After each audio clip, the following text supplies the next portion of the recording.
Welcome to Stalwart Origins. My name is Alex Salas. I'm glad that you're here and you're able to listen to this great weekly podcast that brings you the connections of history with the current practice of learning and development and corporate training. Today, we are taking a dive into learning evaluation, or let's say training evaluation. And there is somewhat of a good distinction to make there, because we'll get into the specifics as to what is it that we need to do with evaluating the work that you're doing in corporate training, the learning interventions, and what their impact is in the organization. This is one of the most important factors and elements that a training department or learning department can provide, yet there seems to be somewhat of cloud out there masking results, and perhaps it's just a vicious cycle that we can explore in terms of the industry. Does the industry really want learning and development departments that can really do evaluation and correct its mistakes? Or is there a commercial industry that benefits from just preaching about the great things and taking advantage of the fact that no one can really do it well? Those are good questions to answer. We're going to take a dive back and look at the academic plus all the programs that we've seen in history. If you check the episodes before, you may want to check out our episode on the instructor, the man, the job, the book by Charles Allen, which led also to the training within industry program. And that episode, training within industry program, has some elements in there we'll discuss in this episode too, in terms of learning evaluation. Of course, in the sphere of learning and development or training and development, if you say the word evaluation, that usually translates or equates to one name, and that name is Kirkpatrick. And that name is related to Dr. Donald Kirkpatrick, who has been deceased for quite some time and has been a major contributor in something known as the 4 levels of evaluation. That work stemmed from his dissertation work in the early 50s, around 1953 or 1954. And in 1959, he published 4 articles, what was then the Journal of the American Association of Training Directors. That became the American Society of Training and Development, and you know it today as the Association for Talent Development, ATD. Of course, anything we're discussing here, check the links on the description. And if you haven't yet, you can subscribe to the LinkedIn newsletter. Just go check my profile on LinkedIn, search for the name StarLearn. You should be able to find it. But otherwise, we have this weekly newsletter where I put some of the details on this episode as well. And you'll have links there for all sources that are being discussed. So some folks in the industry have taken quite an interest into evaluation methods and training and evaluation. The most known name, of course, is Donald Kirkpatrick and his 4 levels of evaluation. Those 4 levels are reaction, learning, behavior, and results. There has been some documentation and dispute as to whether that was Donald Kirkpatrick's model that he came out with, whether it was or not. There is another name out there, Raymond Katzell. And in an interview that I had with Dr. Jack Phillips, he explained that he was friends with Donald Kirkpatrick, and that in conversations with him, based on my interview, he responded to the question, of why I asked him why did he choose to work off the Kirkpatrick model. And his answer was related, and I'm paraphrasing, but you can check the episode. The link to the YouTube video is available. He pretty much explained that at the time when he wrote the articles, Kirkpatrick did not have he had only covered the reaction and learning in terms of from an empirical perspective.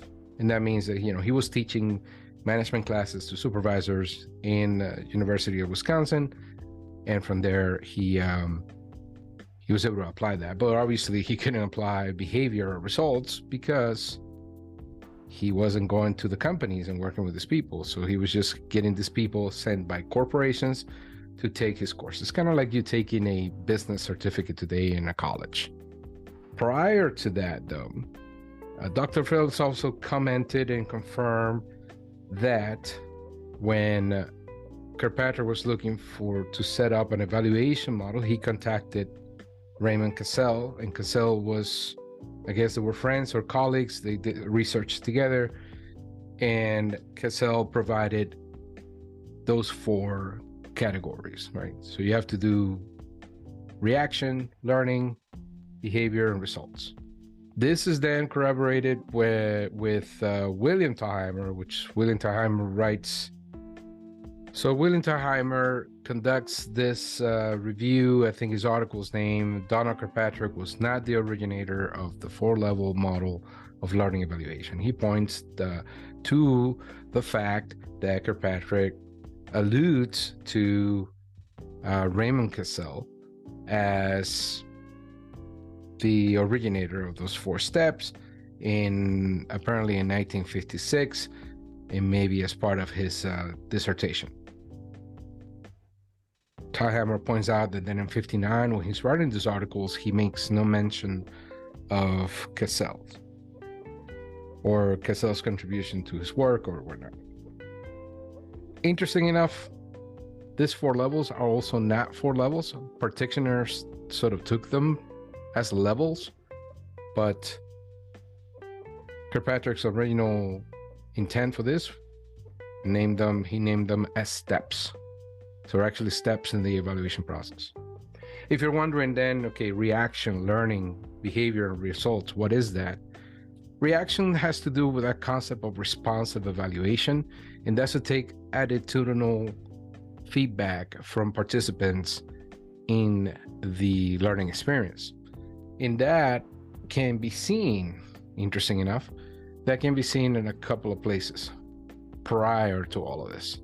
So one would be 1919 on the instructor, the man in the job, Charles R. Allen, alludes to evaluation of work, because training and work were doing in the same environment. And he alludes to the observation of the skill transfer, and also to getting the learner ready. So getting the learner ready, checking that everything's good, that the attitudes are right, the affected domain, let's say, right? At that point, there was no notion yet of affected domain. But if translating here is that, the people are, I guess, what we can consider today psychologically safe during the training. Then on 1940 to 1945, we have training within the industry, and in the training within industry documentation on the J methods.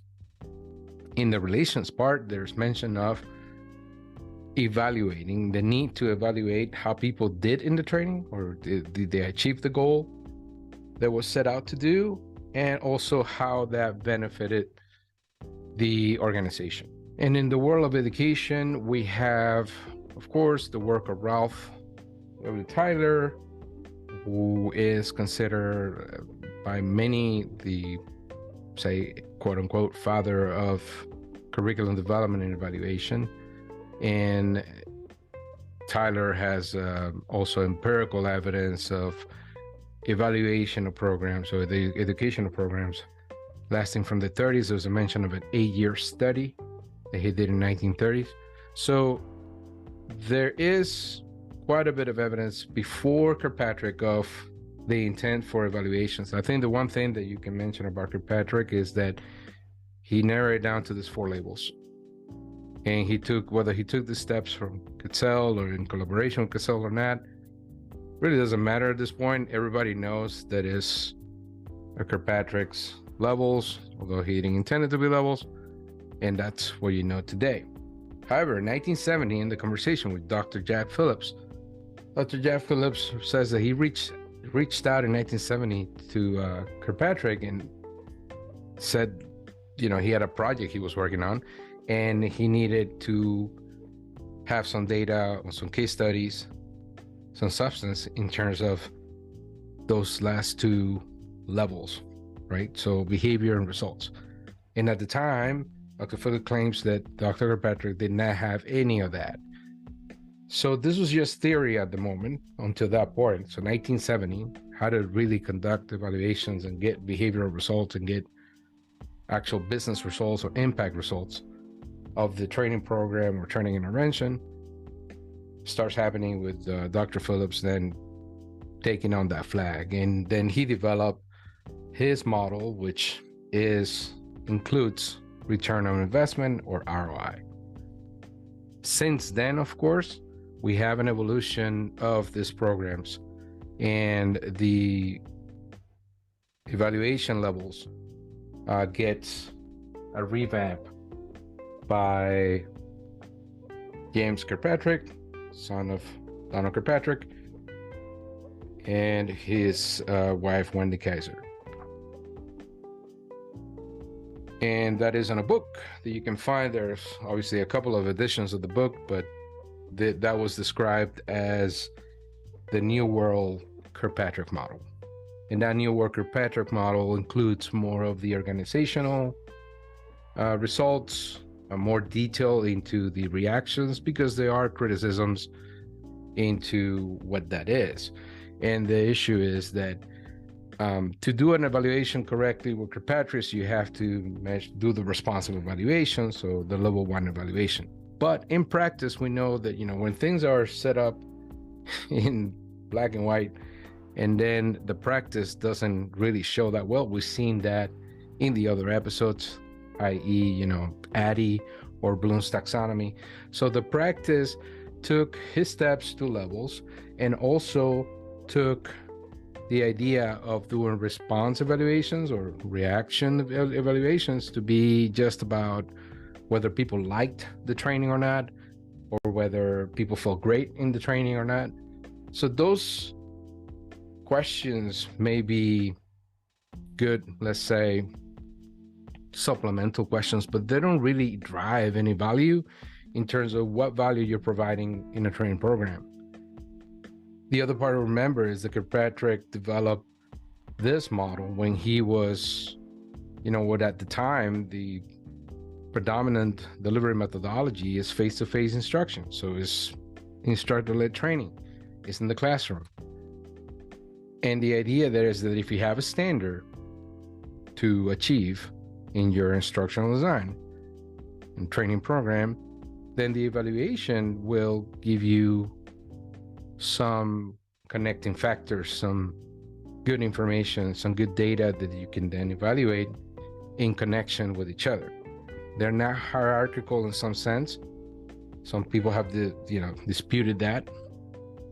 And Thalheimer also has been quite a bit involved in the exposure of the Kirkpatrick model in one way or another. There is another article here, which is a Kirkpatrick model, good or bad, which is an epic mega battle he discusses. I guess it's a somewhat of a back and forth debate with Clark Quinn, which is another known contributor in the L&D industry. That's an interesting article to look at. They go back and forth on that, and it seems like for some reason Thalheimer seems to be focused on what people can remember and comprehension, which seems weird because it seems to be limited to what we consider low levels of things, right? But interesting conversations regarding this well-known evaluation development model. Now, there are many other evaluation and development models. The thing is that the context perhaps is not there in terms of work performance. So if you're going to consider work performance, something in the context of work performance, there's a couple of things. Obviously, to some extent, Kirkpatrick's model, but also let's not forget we have the inner service procedures for instructional systems design, which is the top level instructional design model out there, a systems development model, and that has a control phase, which is the evaluation phase, or the E in ADDIE, and that calls for formative, summative evaluations. So evaluations as the program develops and evaluations at the end of. So in the third issue of Personal Psychology, Volume 1, in that journal, we have an article by Raymond Katzell, and it's Testing a Training Program in Human Relations. And in that, he has a section of the article where he focuses on how the trainees rated the course. So on one of the grounds, and I quote, "One of the grounds for judging the adequacy of a training program should be the evaluation of the program by trainees who participated in it. One would certainly be justified in wondering how a group of experienced practical railroad supervisors, having on the whole relatively little formal schooling, will react to a training course of the type described here." And he's alluding to a training course that was developed for these folks, following instructional design principles, or following analysis. And that's the key component I think you'll find with no matter what model you're looking at. The main thing to really take away from it is that you can't evaluate something you have not set a goal for. So you have to have goals in front, and that's where criteria reference instruction comes in the academic world, meaning that you have to set a specific criteria to achieve, standards to achieve. And based on the standards, then you can measure whether people did what they needed to do or not, and whether the organization is benefiting from it or not. So when we look at evaluation methodology and training, there hasn't really been much else besides what we mentioned. There's other models out there. Obviously, 1983, we have the context, input, process, and product model by Stuffelbeam, but that is dedicated to educational programs. So it doesn't really have a focus, let's say, on enterprise corporate training, although it can easily be applied to that.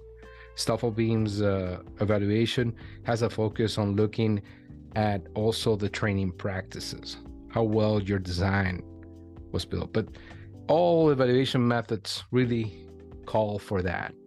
Not only, and this is probably the best lesson, is that a lot of people today that don't have the background keep thinking that all they have to measure is the learning, whether there was a transfer of knowledge or learning and or a skill, or all of them really.